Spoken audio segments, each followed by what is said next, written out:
Psalm chapter 147. Praise the Lord, for it is good to sing praises to our God, for it is pleasant and fitting to praise him.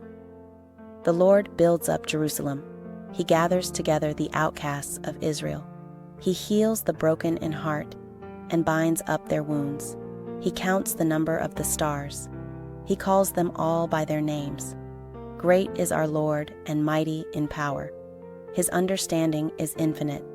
The Lord upholds the humble. He brings the wicked down to the ground. Sing to the Lord with thanksgiving. Sing praises on the harp to our God, who covers the sky with clouds, who prepares rain for the earth, who makes grass grow on the mountains. He provides food for the livestock and for the young ravens when they call. He doesn't delight in the strength of the horse. He takes no pleasure in the legs of a man. The Lord takes pleasure in those who fear him, in those who hope in his loving kindness. Praise the Lord, Jerusalem. Praise your God, Zion. For he has strengthened the bars of your gates. He has blessed your children within you. He makes peace in your borders. He fills you with the finest of the wheat.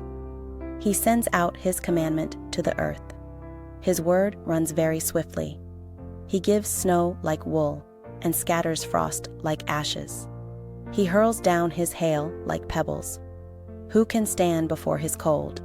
He sends out his word and melts them.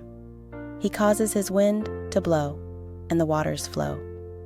He shows his word to Jacob, his statutes and his ordinances to Israel. He has not done this for just any nation. They don't know his ordinances. Praise the Lord.